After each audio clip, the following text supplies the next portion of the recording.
Proud अलीग्स, यही कहते हैं ना आप लोग।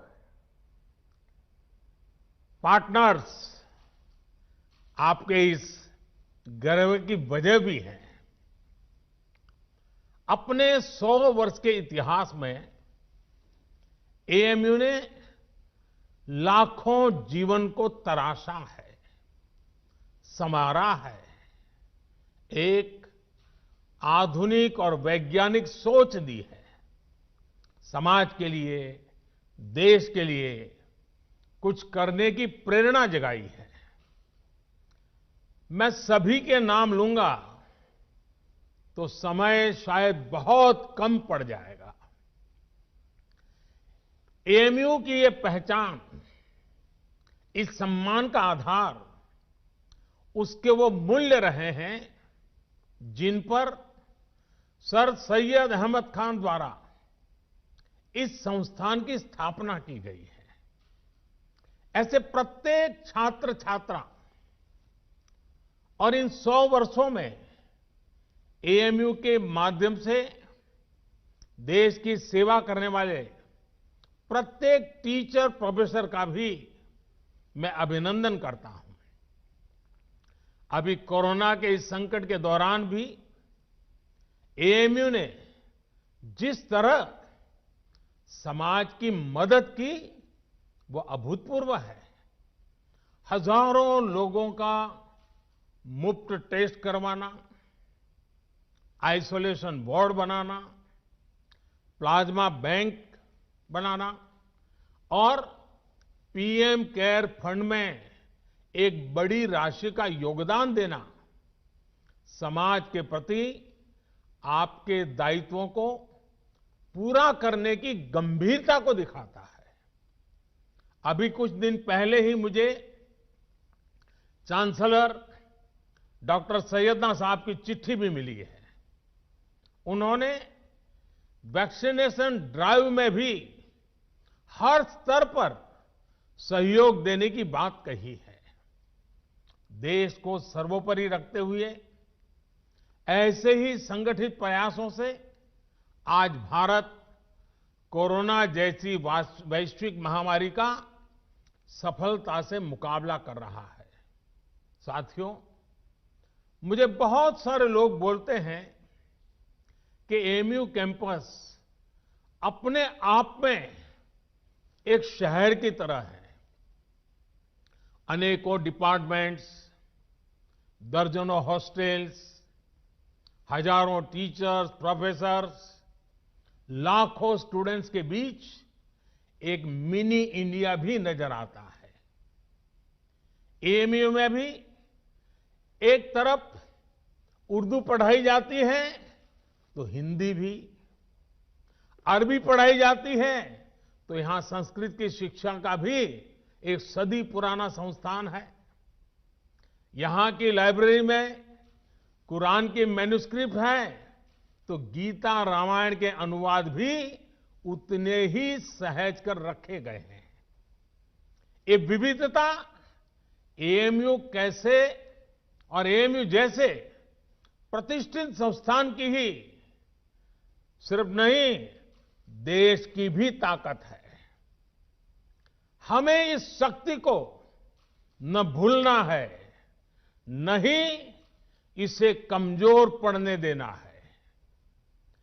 एएमयू के कैंपस में एक भारत श्रेष्ठ भारत की भावना दिनों दिन मजबूत होती रहे, हमें मिलकर इसके लिए काम करना है। साथियों, बीते 100 वर्षों में एएमयू ने दुनिया के कई देशों से भारत के संबंधों को सशक्त करने का भी काम किया है। उर्दू, अरबी और फारसी भाषा पर यहां जो रिसर्च होती है, इस्लामिक साहित्य पर जो रिसर्च होती है, वो समूचे इस्लामिक वर्ल्ड के साथ भारत के सांस्कृतिक रिश्तों को नई ऊर्जा देती है। मुझे बताया गया है कि अभी लगभग 1000 विदेशी स्टूडेंट्स हमारे यहां एएमयू में पढ़ाई कर रहे हैं। ऐसे में एएमयू की ये भी जिम्मेदारी है कि हमारे देश में जो अच्छा है, जो बेहतरीन है, जो देश की ताकत है, वो देखकर, वो सीखकर, उसकी यादें लेकर के ये छात्र अपने अपने देशों में जाएं।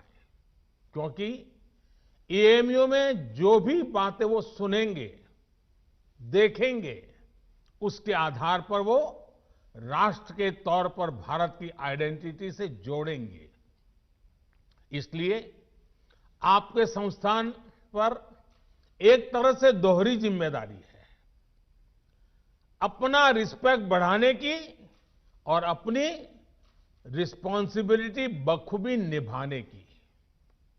आपको एक तरफ अपनी यूनिवर्सिटी की सॉफ्ट पावर को और निखारना है और दूसरी तरफ नेशन बिल्डिंग के अपने दायित्व को निरंतर पूरा करना है।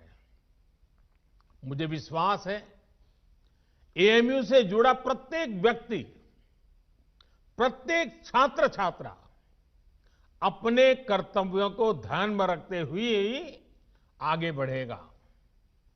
मैं आपको सर सैयद द्वारा कही गई एक बात, उस बात की आज याद दिलाना चाहता हूं। उन्होंने कहा था, अपने देश की चिंता करने वाले का पहला और सबसे बड़ा कर्तव्य है कि वो सभी लोगों के कल्याण के लिए कार्य करे, भले ही लोगों की जाति, मत या मजहब कुछ भी हो।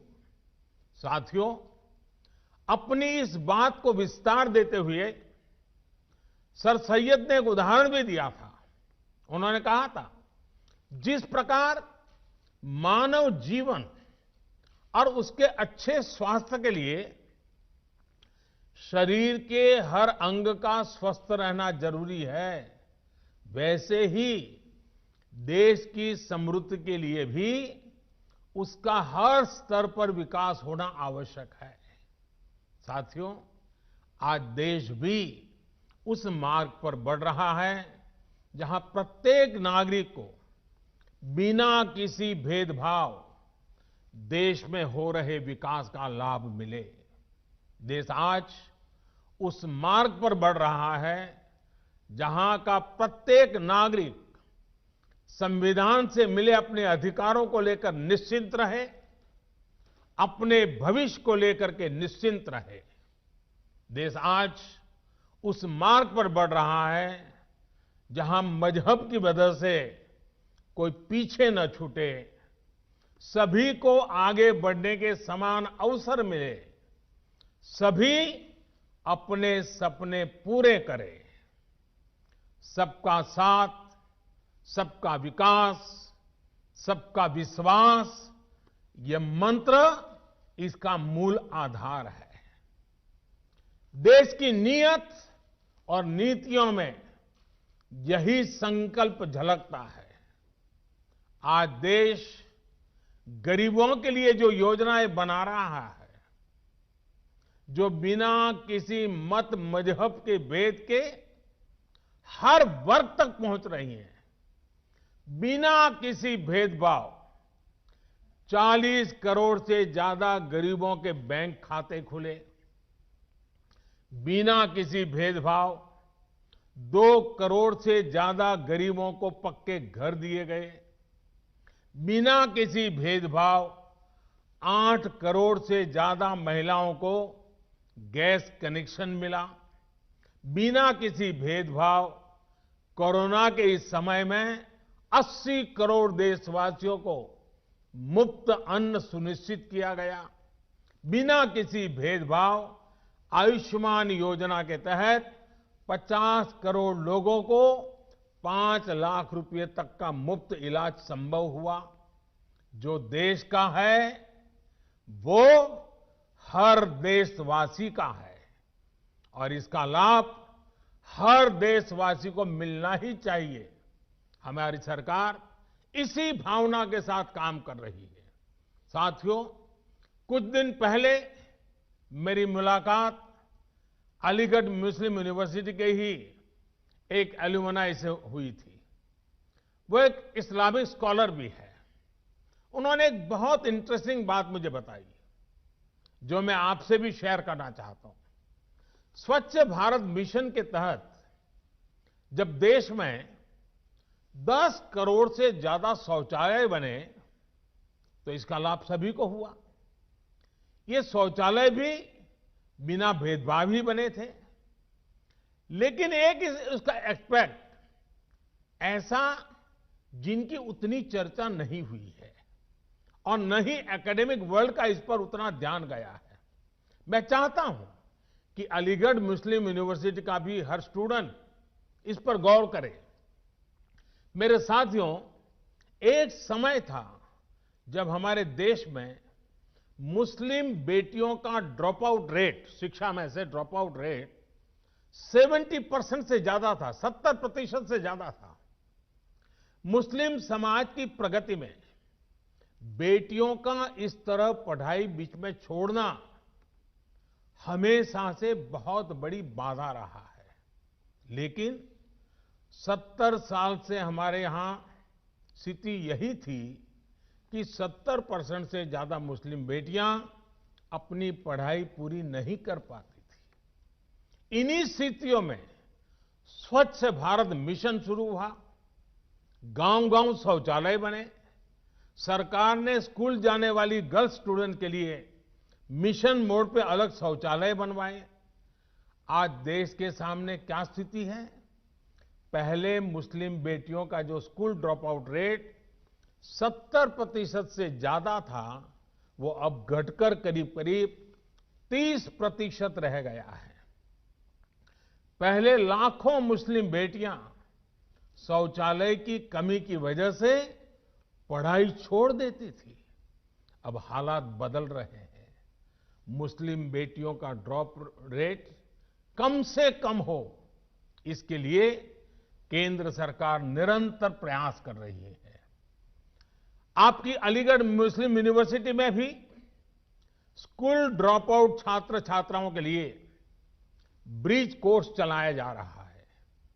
और अभी मुझे एक और बात बताई गई है जो बहुत अच्छी लगी है। एएमयू में अब फीमेल स्टूडेंट्स की संख्या बढ़कर 35% हो गई है। मैं आप सबको बधाई देना चाहूंगा। मुस्लिम बेटियों की शिक्षा पर, उनके सशक्तिकरण पर सरकार का बहुत ध्यान है। पिछले 6 साल में सरकार द्वारा करीब करीब 1 करोड़ मुस्लिम बेटियों को स्कॉलरशिप दी गई है। साथियों, जेंडर के आधार पर भेदभाव न हो, सबको बराबर अधिकार मिले, देश के विकास का लाभ सबको मिले, ये एएमयू की स्थापना की प्राथमिकताओं में था। आज भी एएमयू के पास ये गौरव है कि इसकी फाउंडर चांसलर की जिम्मेदारी बेगम सुल्तान ने संभाली थी। 100 साल पहले की परिस्थितियों में ये किया जाना कितना बड़ा काम था, इसका अंदाज लगाया जा सकता है। आधुनिक मुस्लिम समाज के निर्माण का जो प्रयास उस समय शुरू हुआ था, 3 तलाक जैसी कुप्रथा का अंत करके देश ने आज उसे आगे बढ़ाया है। साथियों, पहले ये कहा जाता था कि अगर एक महिला शिक्षित होती है तो पूरा परिवार शिक्षित हो जाता है। ये बात सही है, लेकिन परिवार की शिक्षा के आगे भी इसके गहरे मायने हैं। महिलाओं को शिक्षित इसलिए होना है ताकि वो अपने अधिकारों का सही इस्तेमाल कर सके, अपना भविष्य खुद तय कर सके। एजुकेशन अपने साथ लेकर के आती है एम्प्लॉयमेंट और एंटरप्रेन्योरशिप। एम्प्लॉयमेंट और एंटरप्रेन्योरशिप अपने साथ लेकर आते हैं इकोनॉमिक इंडिपेंडेंस। इकोनॉमिक इंडिपेंडेंस में होता है एम्पावरमेंट। एक एम्पावर्ड वुमेन का हर स्तर पर हर फैसले में उतना ही बराबर का योगदान होता है जितना किसी और का। फिर चाहे बात परिवार को डायरेक्शन देने की हो या फिर देश को डायरेक्शन देने की।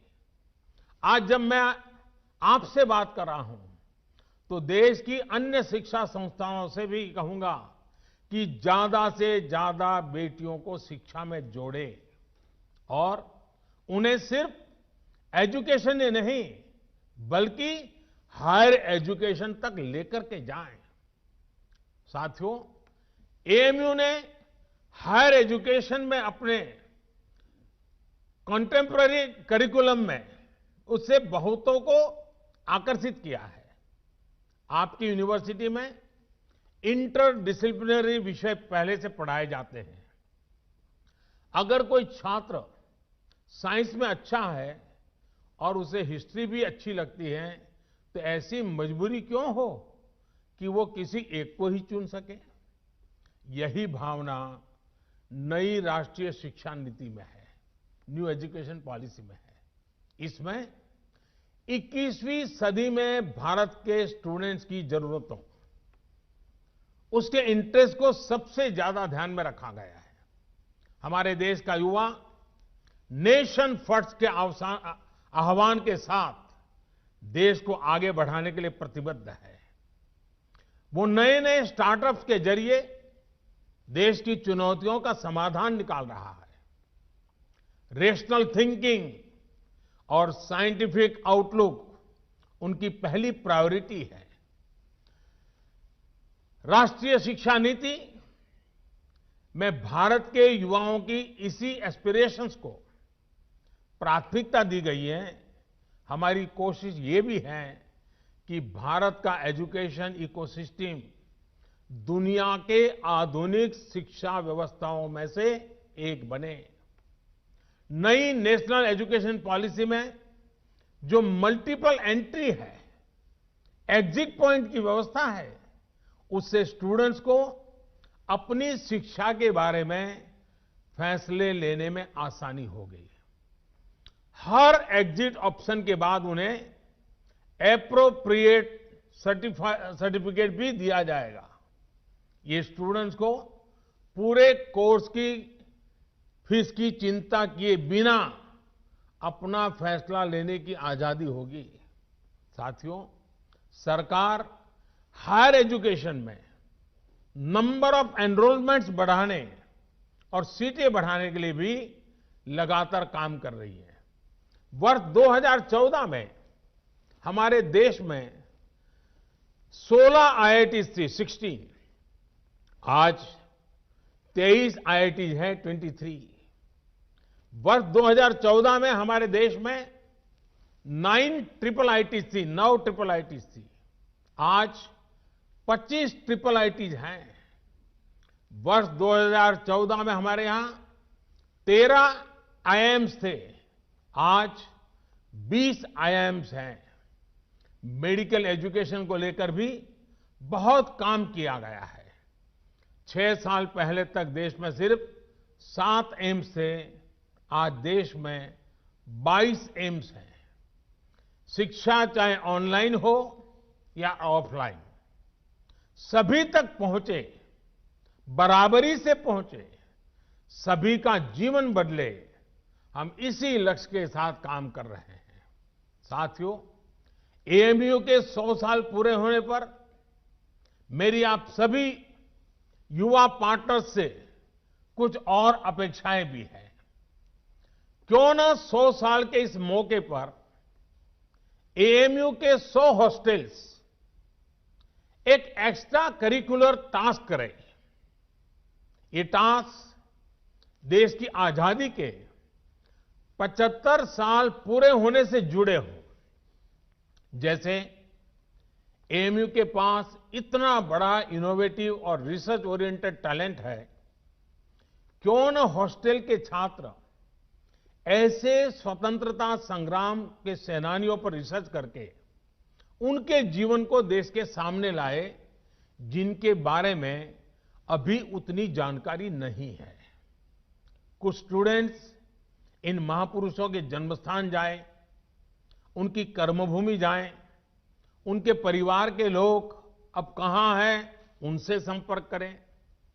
कुछ स्टूडेंट्स ऑनलाइन रिसोर्स को एक्सप्लोर करें। उदाहरण के तौर पर 75 हॉस्टल्स, एक एक आदिवासी फ्रीडम फाइटर पर एक एक रिसर्च डॉक्यूमेंट तैयार कर सकते हैं। इसी तरह 25 हॉस्टल्स महिला फ्रीडम फाइटर्स पर रिसर्च कर सकते हैं, काम कर सकते हैं। एक और काम है जो देश के लिए एएमयू के छात्र छात्राएं कर सकते हैं। एएमयू के पास देश की इतनी बेशकीमती प्राचीन पांडुलिपियां हैं। ये सब हमारी सांस्कृतिक धरोहर है। मैं चाहूंगा कि आप टेक्नोलॉजी के माध्यम से इन्हें डिजिटल, इन्हें वर्चुअल अवतार में पूरी दुनिया के सामने लाएं। मैं एएमयू के विशाल एलुमनाई नेटवर्क को भी आह्वान करता हूं कि नए भारत के निर्माण में अपनी भागीदारी और बढ़ाएं।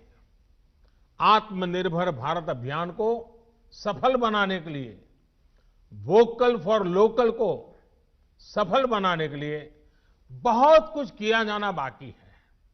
इसे लेकर अगर मुझे एएमयू से सुझाव मिले, एएमयू एलुमनाई के सुझाव मिले, तो मुझे बहुत खुशी होगी। साथियों, आज पूरी दुनिया की नजरें भारत पर है। जिस सदी को भारत की सदी बताया जा रहा है, उस लक्ष्य की तरफ भारत कैसे आगे बढ़ता है, इसे लेकर पूरी दुनिया में क्यूरियोसिटी है। इसलिए आज हम सभी का एकमात्र और एकनिष्ठ लक्ष्य ये होना चाहिए कि भारत को आत्मनिर्भर कैसे बनाएं। हम कहां और किस परिवार में पैदा हुए, किस मत मजहब में बड़े हुए, इससे भी अहम यह है कि हर एक नागरिक की आकांक्षाएं और उसके प्रयास देश की आकांक्षाओं से कैसे जुड़े। जब इसको लेकर एक मजबूत नींव पड़ेगी तो लक्ष्य तक पहुंचना और आसान हो जाएगा। साथियों, समाज में वैचारिक मतभेद होते हैं, ये स्वाभाविक भी है। लेकिन जब बात राष्ट्रीय लक्ष्यों के प्राप्ति की हो तो हर मतभेद किनारे रख देना चाहिए। जब आप सभी युवा साथी इस सोच के साथ आगे बढ़ेंगे तो ऐसी कोई मंजिल नहीं जो हम मिलकर के हासिल न कर सके। शिक्षा हो, आर्थिक विकास हो, बेहतर रहन सहन हो, अवसर हो, महिलाओं का हक हो, सुरक्षा हो, राष्ट्रवाद हो, ये जो चीजें हैं जो हर नागरिक के लिए जरूरी होती है, ये कुछ ऐसे मुद्दे हैं जिन पर हम अपनी राजनीतिक या वैचारिक मजबूरियों के नाम पर असहमत हो ही नहीं सकते। यहां अलीगढ़ मुस्लिम यूनिवर्सिटी में इन मुद्दों पर बात करना मेरे लिए इसलिए भी स्वाभाविक है क्योंकि यहां से स्वतंत्रता के अनेक सेनानी निकले हैं, इस मिट्टी से निकले हैं। इन स्वतंत्रता सेनानियों की भी अपनी पारिवारिक, सामाजिक, वैचारिक परवरिश थी, अपने अपने विचार थे। लेकिन जब गुलामी से मुक्ति की बात आई तो सारे विचार आजादी के एक लक्ष्य के साथ ही जुड़ गए। साथियों, हमारे पूर्वजों ने जो आजादी के लिए किया, वही काम अब आपको, युवा पीढ़ी को नए भारत के निर्माण के लिए करना है। जैसे आजादी एक कॉमन ग्राउंड थी, वैसे ही नए भारत के लिए हमें एक कॉमन ग्राउंड पर काम करना है। नया भारत आत्मनिर्भर होगा, हर प्रकार से संपन्न होगा तो लाभ भी सभी 130 करोड़ से ज्यादा देशवासियों को होगा। ये विमर्श समाज के हर हिस्से तक पहुंचे, ये काम आप कर सकते हैं, युवा साथी कर सकते हैं। साथियों, हमें समझना होगा कि सियासत सोसाइटी का एक अहम हिस्सा है, लेकिन सोसाइटी में सियासत के अलावा भी दूसरे मसले हैं। सियासत और सत्ता की सोच से बहुत बड़ा, बहुत व्यापक किसी भी देश का समाज होता है। पॉलिटिक्स के ऊपर भी समाज को आगे बढ़ाने के लिए बहुत स्पेस होती है। उस स्पेस को भी एक्सप्लोर करते रहना बहुत जरूरी है। ये काम हमारे एएमयू जैसे कैंपस कर सकते हैं, आप सभी कर सकते हैं। साथियों, न्यू इंडिया के विजन की जब हम बात करते हैं तो उसके मूल में भी यही है कि राष्ट्र के, समाज के विकास को राजनीतिक चश्मे से न देखा जाए। हां, जब हम इस बड़े उद्देश्य के लिए साथ आते हैं तो संभव है कि कुछ तत्व इससे परेशान हो। ऐसे तत्व दुनिया की हर सोसाइटी में मिल जाएंगे। ये कुछ ऐसे लोग होते हैं जिनके अपने स्वार्थ होते हैं। वो अपने स्वार्थ को सिद्ध करने के लिए हर हथकंडा अपनाएंगे, हर प्रकार की नेगेटिविटी फैलाएंगे। लेकिन जब हमारे मन और मस्तिष्क में नए भारत का निर्माण सर्वोच्च होगा तो ऐसे लोगों का स्पेस अपने आप में सिकुड़ता जाएगा। साथियों, पॉलिटिक्स इंतजार कर सकती है, सोसाइटी इंतजार कर सकती है, देश का डेवलपमेंट का इंतजार नहीं कर सकता। गरीब समाज के किसी भी वर्ग का हो, वो इंतजार नहीं कर सकता। महिलाएं, वंचित, पीड़ित, शोषित विकास का इंतजार नहीं कर सकते। सबसे बड़ी बात, हमारे युवा, आप सभी और इंतजार नहीं करना चाहेंगे। पिछली शताब्दी में मतभेदों के नाम पर बहुत वक्त पहले ही जाया हो चुका है। अब वक्त नहीं गंवाना है। सभी को एक लक्ष्य मिलकर, एक लक्ष्य के साथ मिलकर नया भारत, आत्मनिर्भर भारत बनाना है। साथियों, 100 साल पहले 1920 में जो युवा थे, उन्हें देश की आजादी के लिए संघर्ष करने का, खुद को समर्पित करने का, बलिदान देने का अवसर मिला था। उस पीढ़ी के तप और त्याग से देश को 1947 में आजादी मिली थी। आपके पास, आज की पीढ़ी के पास आत्मनिर्भर भारत, नए भारत के लक्ष्य को पूरा करने के लिए बहुत कुछ करने का अवसर है। वो समय था 1920 का, ये समय है 2020 का। 1920 के 27 साल के बाद देश आजाद हुआ था। 2020 के 27 साल बाद,